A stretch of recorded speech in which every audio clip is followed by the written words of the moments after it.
Assalamualaikum warahmatullahi wabarakatuh. Kami dari kelompok Sistem Gerak akan mempresentasikan hasil diskusi kami atas materi Sistem Gerak. Sebelum masuk ke materinya, perkenalkan saya Khaira Nazila Fahmi, absen 18. Saya Albi Siap Handoko, nomor absen 3. Saya Mutiara Ahmad Ramadan, absen 25. Saya Sylvia Velia Samasir, absen 33.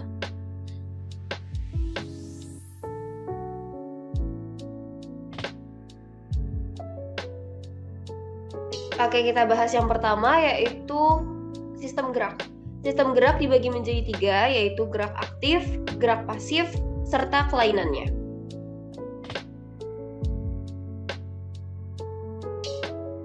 Yang pertama ada gerak aktif, yaitu bagian otot.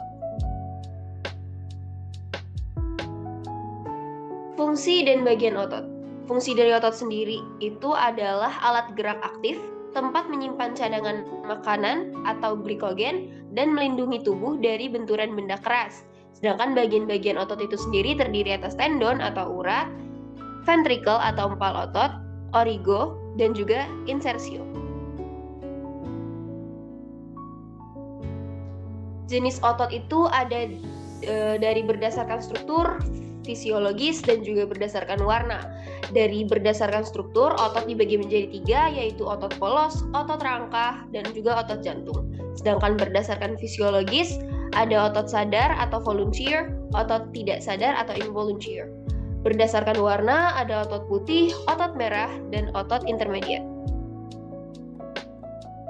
Selanjutnya akan dilanjutkan oleh Sylvia. Selanjutnya yaitu struktur otot. Pada myofibril terdapat bagian gelap terang yang disebabkan oleh kandungan filamen tebal atau miosin dan filamen tipis atau aktin. Nah, di bagian otot rangka sendiri itu terdapat epimysium dan sarkomer. Kemudian yaitu cara kerja otot. Otot dapat berelaksasi dan berkontraksi. Apabila otot berkontraksi, maka zona H menghilang. Garis Z saling mendekat menyebabkan otot menjadi pendek dan keras. Sedangkan saat relaksasi kembali ke kondisi semula dan otot memanjang kembali. Mekanisme cara kerja otot dijelaskan melalui teori sliding filament. Selanjutnya itu mekanisme kerja otot. Dari gambar pertama itu ADP dan PI berikatan dengan kepala miosin. Lalu dilanjutkan pada gambar kedua yaitu kepala miosin berubah konformasinya dan berikatan dengan aktin membentuk cross bridge. Dilanjutkan ke gambar ketiga yaitu hasil dari berkaitannya antara kepala miosin dan aktin membuat kepala miosin menggerakkan filamen tipis sehingga zona H menghilang atau terjadi kontraksi. Kemudian ADP dan PI dilepaskan. Dilanjutkan ke gambar keempat yaitu ATP berikatan dengan kepala miosin menyebabkan kepala miosin terpisah dari cross bridge. Penguraian ATP menjadi ADP dan PI menyebabkan kepala miosin kembali ke konformasi awal dan siap memulai siklus kembali. Selanjutnya saya serahkan kepada Rama. Selanjutnya saya akan menjelaskan tentang alat gerak pasif. Jadi kan sistem gerak itu kan ada 2 ya, ada gerak aktif dan gerak pasif. Sini saya akan menjelaskan yang pasifnya dulu. Nah, dari gerak pasif ini terbagi lagi menjadi 2, yaitu tulang dan sendi. Next. Nah, saya akan menjelaskan tulang. Nah, jadi tulang itu merupakan struktural keras dan kaku yang ada pada tubuh manusia. Tulang itu tentunya memiliki fungsi sebagai penyangga tubuh, sebagai pelindung organ-organ yang ada dalam tubuh, terus sebagai pendukung dalam alat sistem gerak itu sendiri, terus kemudian sebagai pembentukan darah ya. Terus selanjutnya ada penyimpanan. Nah, tulang itu sendiri juga dibagi dalam 3 kelompok, yaitu berdasarkan bahan pembentuknya, lalu berdasarkan teksturnya, dan terakhir berdasarkan bentuknya.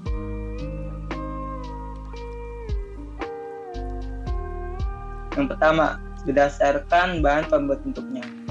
Nah, bahan pembentuknya itu pertama itu ada tulang rawan. Tulang rawan ini dibentuk oleh kondosit dan matriks. Kondosit itu merupakan bahan utama dalam tulang rawannya, sedangkan matriks itu komponen penyusun tulangnya.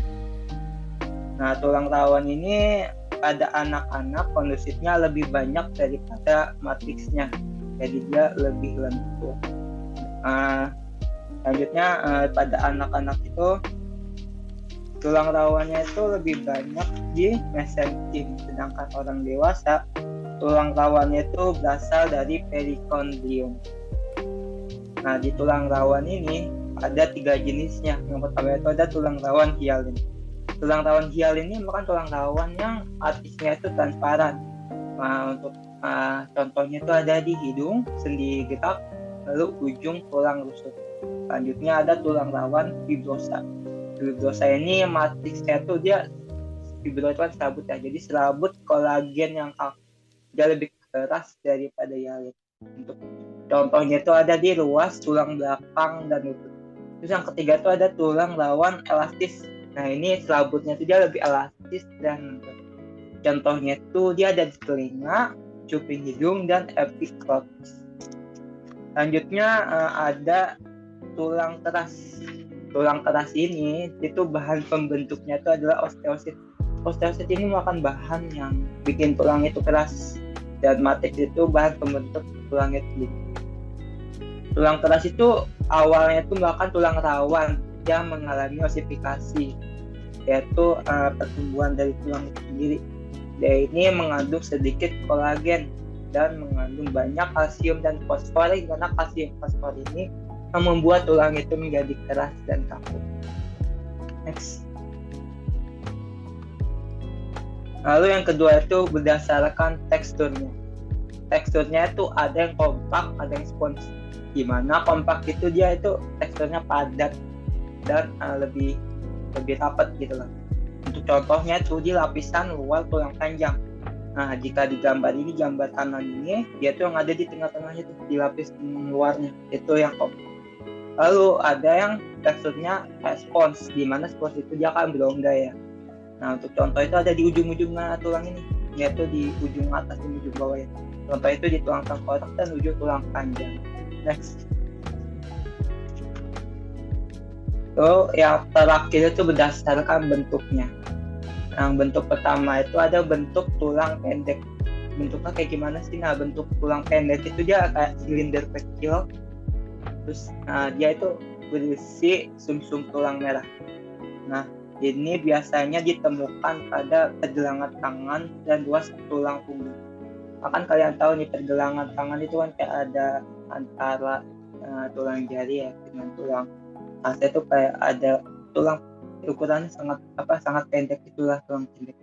Lalu yang kedua itu bentuknya itu namanya tulang pipih. Sesuai namanya, dia itu bentuknya pipih dan lebar. Untuk contohnya itu ada di tulang belikat ya, dia agak pipih gitu. Terus tulang dada, terus ada tulang rusuk ya, terus selanjutnya ada tengkorak. Terus bentuk yang ketiga adalah tulang pipa, di mana tulang ini seperti pipa, kayak bulat gitu meningkat. Nah, contohnya itu tulang lengan atas, tulang punggung, kasta, paha, piring, dan betis, di mana tulang ini lebih kuat lah intinya, kayak nopangnya banget gitu. Selanjutnya akan dijelaskan oleh Ali Shihab Handoko. Baik, saya izin melanjutkan. Yang selanjutnya itu ada rangka. Rangka itu struktur kesatuan besar dalam tubuh manusia yang berfungsi sebagai alat gerak sekaligus penopang tubuh. Rangka terbagi menjadi 2, yaitu rangka aksial dan rangka apendikular. Untuk orang dewasa itu biasanya mempunyai rangka sekitar 206 tulang dan bayi sekitar 300 tulang. Kita bahas yang pertama, yaitu rangka aksial. Rangka aksial adalah rangka yang berupa sumbu tubuh yang berfungsi untuk melindungi organ dan memelihara postur tubuh. Rangka aksial terdapat pada tulang tengkorak. Tulang tengkorak pada kerangka tubuh manusia tersusun dari 22 buah tulang yang bergabung bersama, kecuali bagian rahang atau biasa disebut dengan mandibula. Tulang tengkorak terbagi menjadi 2 bagian, yaitu tulang kranial dan tulang fasial. Tulang kranial yaitu tulang-tulang penyusun tempurung kepala yang bersambungan. Kalau tulang fasial itu tulang-tulang pembentuk wajah. Selanjutnya, tulang aksial juga terdapat pada tulang pendengaran, juga tulang hyoid. Tulang pendengaran merupakan tulang telinga dalam yang berukuran kecil dan terletak di dalam tengkorak. Fungsi dari tulang ini untuk meneruskan rangsangan suara ke organ telinga dalam. Tulang pendengaran terdiri dari 3 tulang, yaitu tulang martir atau malleus yang memiliki 1 pasang, tulang landasan atau incus yang juga memiliki 1 pasang, dan yang terakhir tulang sanggurdi atau stapes yang juga memiliki 1 pasang. Sedangkan tulang hyoid adalah tulang yang berbentuk seperti huruf U yang terletak di antara laring dan tulang rahang bawah, berfungsi sebagai tempat melekatnya pangkal lidah dan otot-otot pada rongga mulut. Tulang belakang juga termasuk bagian dari rangka aksial. Fungsi dari tulang belakang adalah untuk menopang bagian tubuh lainnya. Tulang belakang pada manusia terdiri dari 26 ruas. Bagian-bagian pada tulang belakang dibedakan berdasarkan lokasinya. Yang pertama ada leher atau cervical memiliki 7 ruas. Yang kedua ada punggung atau thoracic yang memiliki 12 ruas. Selanjutnya ada pinggang atau lumbar yang memiliki 5 ruas. Kelangkang atau sakrum yang memiliki 5 ruas yang berfusi menjadi 1 ruas saat dewasa. Tulang ekor atau coccyx yang memiliki 4 ruas yang berfungsi menjadi 1 ruas saat dewasa. Nah, tulang rusuk dan tulang dada juga termasuk bagian dari rangka aksial. Tulang rusuk dan dada berfungsi untuk melindungi organ jantung dan paru-paru. Tulang rusuk berfungsi dengan tulang dada karena dihubungkan oleh tulang rawan. Tulang penyusun rongga dada terdiri dari 1 buah tulang yang berbentuk menyerupai pedang. Sedangkan tulang rusuk berjumlah 12 pasang. Tulang rusuk terdiri dari 3 jenis tulang, yaitu rusuk sejati yang memiliki 7 pasang, rusuk palsu yang memiliki 3 pasang, dan rusuk melayang yang memiliki 2 pasang. Dapat dilihat pada gambar yang berada di bagian kanan. Terdapat bagian dari rusuk sejati, rusuk palsu, dan juga rusuk melayang. Kita masuk ke bagian rangka yang kedua, bagian dari rangka yang kedua, yaitu rangka apendikular. Rangka apendikular merupakan rangka yang menyusun anggota gerak tubuh kita. Apendikular berasal dari kata appendage yang berarti sebagai bagian yang bergabung dengan sesuatu yang lebih besar. Rangka apendikular terdiri dari anggota gerak atas, anggota gerak bawah, dan tulang panggul. Pada manusia, rangka apendikular tersusun atas 126 tulang yang dapat digerakkan secara bebas. Dapat dilihat pada gambar ini terdapat jenis tulang rangka apendikular. Scapula memiliki jumlah 2 rangka, clavicle dan juga memiliki jumlah 2 rangka.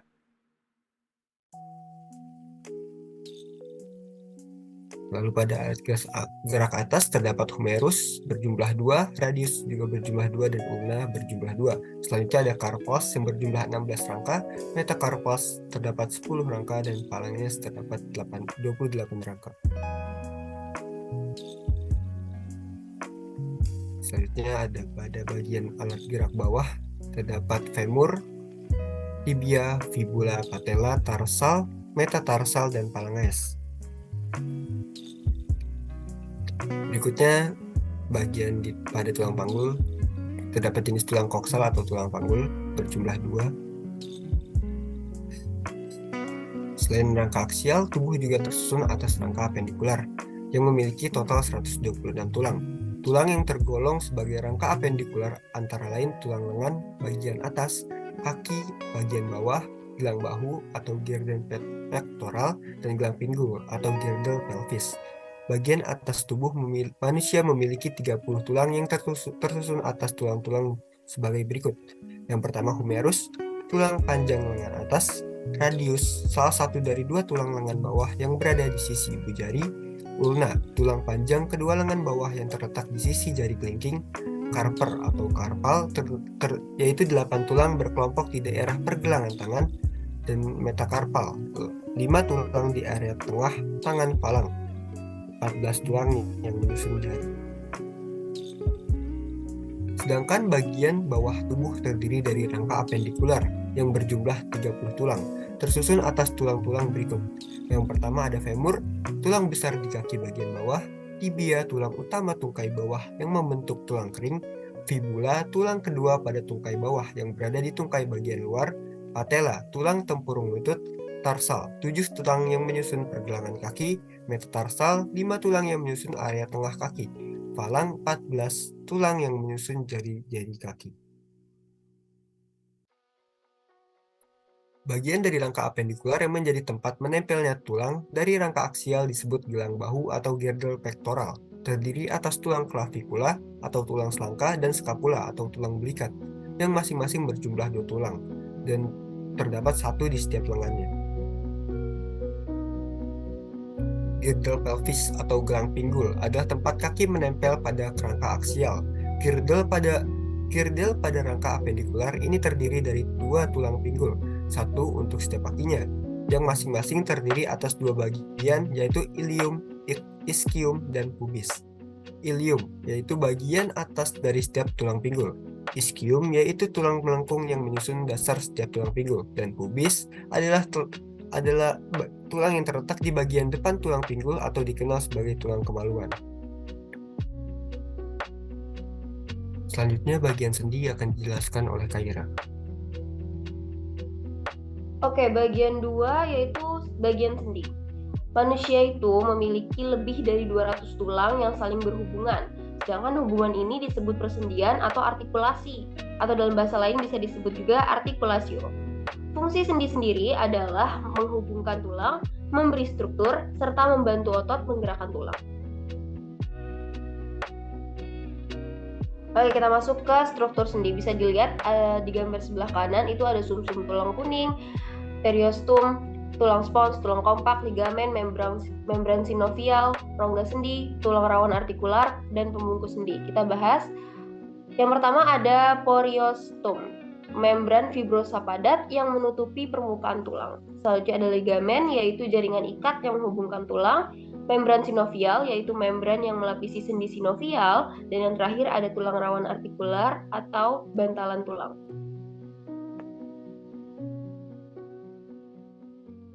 Oke, kita masuk ke jenis persendian. Yang pertama ada sinatrosis atau bisa kita sebut sendi non-gerak. Sendi yang tidak memungkinkan adanya gerak atau sedikit gerak. Dibagi jadi sendi fibrosis, sendi fibrosis, dan juga sendi sinkondrosis. Yang pertama, sinfibrosis, yaitu dihubungkan dengan jaringan ikat fibrosa. Sebagai contoh ada persendian tulang tengkorak. Lalu yang kedua, sinkondrosis, yaitu dihubungkan oleh tulang rawan, sebagai contoh antar segmen tulang belakang.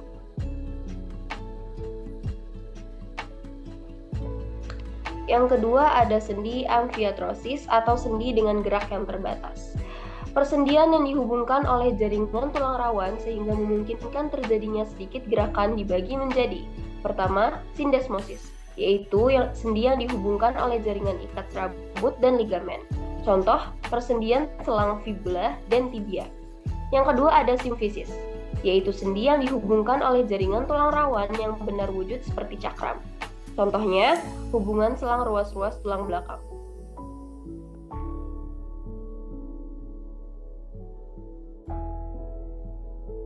Yang ketiga ada sendi diartrosis, yaitu sendi gerak. Sendi gerak yang memungkinkan pergerakan lebih leluasa atau bebas.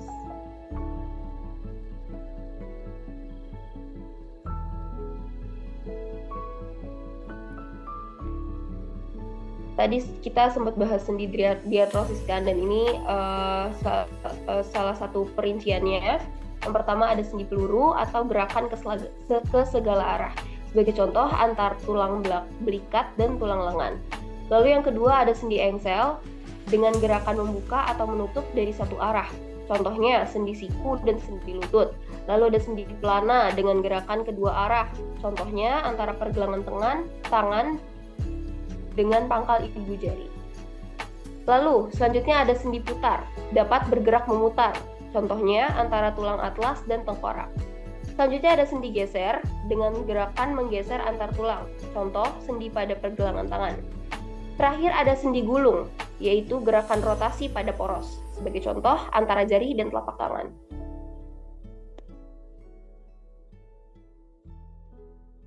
Selanjutnya yaitu jenis-jenis kelainan pada sistem gerak. Yang pertama ada kelainan pada sendi. Kelainan pada sendi sendiri dibagi menjadi beberapa, yaitu yang pertama osteoartritis. Osteoartritis adalah salah satu kelainan pada sendi yang paling umum. Penyakit ini terjadi ketika tulang rawan yang melapisi ujung tulang di persendian mengalami kausan seiring bertambahnya usia. Akibatnya, sendi akan terasa kaku dan nyeri, terutama ketika bergerak. Orang dewasa berusia 50 tahun ke atas dan wanita lebih beresiko untuk mengalami penyakit kronis dan progresif ini.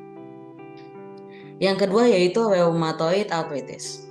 Rheumatoid arthritis adalah kondisi autoimun yang mempengaruhi lapisan sendi. Sel-sel sistem kekebalan tubuh yang biasanya tidak ada di dalam sendi malah menumpuk di sendi dalam jumlah besar. Ketika sel-sel kekebalan berinteraksi dengan sel-sel sendi lokal, kelainan pada sendi ini bisa menyebabkan peradangan yang terus meningkat, sehingga kerusakan dan penghancuran tulang rawan dan tulang akhirnya dapat terjadi. Yang ketiga yaitu spondyloarthritis. Dikenal juga sebagai spondilitis, istilah ini mencakup penyakit reumatoid tertentu lainnya. Contohnya spondilitis aksial yang merupakan peradangan di tulang belakang yang akhirnya dapat menyebabkan fusi tulang belakang atau spondilitis ankylosa. Yang terakhir adalah lupus. Kondisi autoimun ini dapat mempengaruhi berbagai bagian tubuh, termasuk kulit, organ dalam, darah, otak, tulang, dan persendian. Peradangan yang disebabkan oleh lupus dapat memicu radang sendi terutama di tangan, siku, bahu, lutut, dan kaki. Selanjutnya saya serahkan kepada Rama.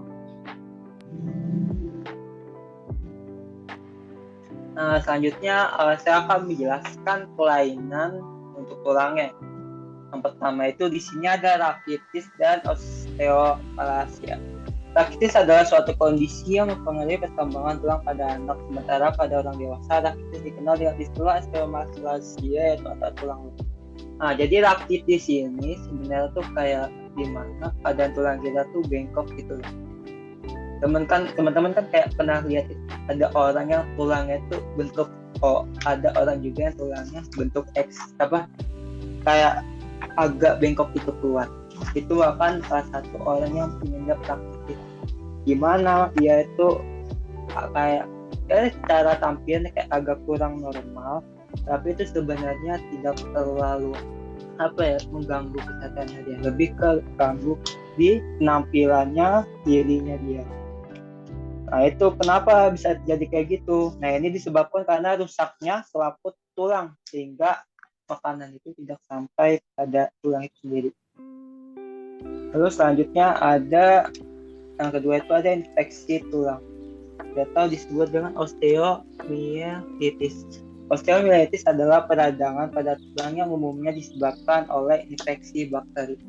Kelainan tulang ini sering terjadi pada orang yang mengalami cedera atau patah tulang. Jadi infeksi tulang ini di mana ada luka. Jadi luka itu membuka gitu loh. Ada luka terbuka, terus daya tahan tubuh dia itu kurang gitu loh. Jadi bakteri-bakteri tersebut jadi mudah masuk. Jadi dia mengenai si tulang itu sendiri. Next. Selanjutnya ada penyakit paget. Penyakit paget merupakan kelainan kronis yang menyebabkan tulang tumbuh lebih cepat namun rapuh. Akibatnya tulang mudah mengalami kerusakan dan perubahan bentuk. Jadi tulang seseorang tersebut tuh pertumbuhannya tuh kayak terlalu berlebihan gitu. Jadi lama-lama dia tuh menumpuk terus jadi bengkok karena saking cepatnya dia tumbuh. Jadi kayak panjangnya bisa saja beda sama yang kanan. Misal kaki kiri panjangnya beda sama yang kaki kanan gitu loh. Jadi kayak kurang simetris dalam penampilan dia. Terus yang keempat itu ada osteogenesis atau imperfection atau disingkat dengan OI. OI adalah kelainan genetik yang diturunkan dari orang tua di mana formasi tulang tidak sempurna sehingga mudah patah. Selain patah tulang, OI juga dapat menyebabkan atau lemah, gigi rapuh, tulang belakang dan sebagainya. Jadi untuk osteogenesis ini sesuai dengan namanya berdasarkan dari keturunan dia sendiri. Kemudian ini kan ada beberapa penyakit juga yang jadi di tulang. Yang paling umum itu ada namanya fraktura. Fraktura itu merupakan di mana tulang itu patah. Nah, saat kita kecelakaan atau apa gitu lah. Patah tulang itu dibagi jadi beberapa jadi 3 kalau nggak salah. Yang pertama itu jadi 2, patah tulang tertutup dan patah tulang terbuka. Sebenarnya ada 3 sih, tapi yang secara kasat mata itu ada 2, tertutup dan yang terbuka. Yang dimana yang terbuka itu tulang itu dapat kelihatan dari kulitnya. Jadi tulang itu patah dan merobek lapisan kulit yang ada di atasnya dia. Terus selanjutnya ada yang tadi fraktura, kemudian ada yang namanya fisura. Tadi fraktura itu patah, fisura itu retak. Jadi tulang ini mengalami keretakan. Entah itu ya mungkin bisa saja dia mengalami kecelakaan juga. Jadi tulang itu retak. Kemudian ada yang paling umum sekali terjadi di masyarakat, yang terutama di pelajar. Itu ada yang namanya lordosis, kifosis, sama skoliosis. Lordosis itu ke belakang, kifosis ke depan, lalu ada skoliosis yaitu membengkok. Jadi kalau lordosis kan tulang belakangnya menghadap ke depan ya. Jadi seolah dia itu agak tegak ke belakang. Sedangkan untuk kifosis itu kan tulangnya ke belakang tapi orangnya mungkuknya itu ke depan. Sedangkan untuk skoliosis itu tulangnya belok, orangnya juga belok. Jadi cara penampilan dan bentuk dari tulangnya itu beda sama yang kita lihat. Kita di lordosis itu kan orang itu agak tegak ke belakangnya. Jadi tulangnya itu dia sebenarnya ke depan. Sedangkan yang di kifosis itu orangnya membungkuk ke depan. Tapi ternyata tulangnya itu bengkoknya ke belakang. Jadi dia kayak gini gitu. Lalu ada yang namanya osteoporosis yang umum juga pada masa lansia ya. Dimana orang tua itu udah nggak kuat lagi tulangnya. Jadi dia itu rapuh dan udah kayak ada yang juga yang nggak bisa jalan gitu karena osteoporosis tersebut. Next.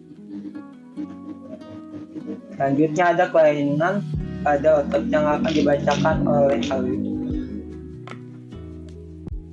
Baik, selanjutnya ada kelainan pada otot. Yang pertama ada distrofi otot. Distrofi menyebabkan otot lemah.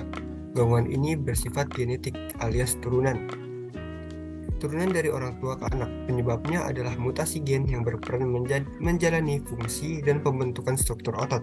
Pada kasus yang parah, distrofi otot bisa mempengaruhi jantung dan otot pernapasan lain. Yang kedua ada fibromyalgia. Fibromyalgia ditandai rasa nyeri di bagian tubuh tertentu. Gejalanya berupa nyeri, otot kaku, mudah lelah, sakit kepala, sulit tidur, gangguan memori, dan sakit perut. Fibromyalgia belum diketahui penyebab pastinya, namun kelainan pada bahan kimia tertentu seperti neurotransmitter di otak, perubahan cara sistem saraf dalam memproses pesan nyeri, kelainan genetik, stres fisik atau emosional, dan infeksi tertentu diduga menjadi penyebabnya. Yang ketiga ada keseleo. Keseleo atau terkilir adalah cedera pada ligamen, jaringan penghubung 2 atau lebih tulang pada sendi. Gangguan ini termasuk keluhan umum yang terjadi pada pergelangan kaki akibat aktivitas fisik. Biasanya keseleo terjadi saat berjalan atau berolahraga pada medan yang tidak rata, jatuh pada posisi yang salah, dan teknik latihan yang salah saat berolahraga. Gejala yang muncul tergantung tingkat keparahan, tapi seringkali berupa nyeri, pembengkakan, dan memar. Yang keempat ada tendinitis. Tendinitis adalah radang otot yang terjadi akibat jaringan fleksibel penghubung otot ke tulang atau tendon bengkak parah.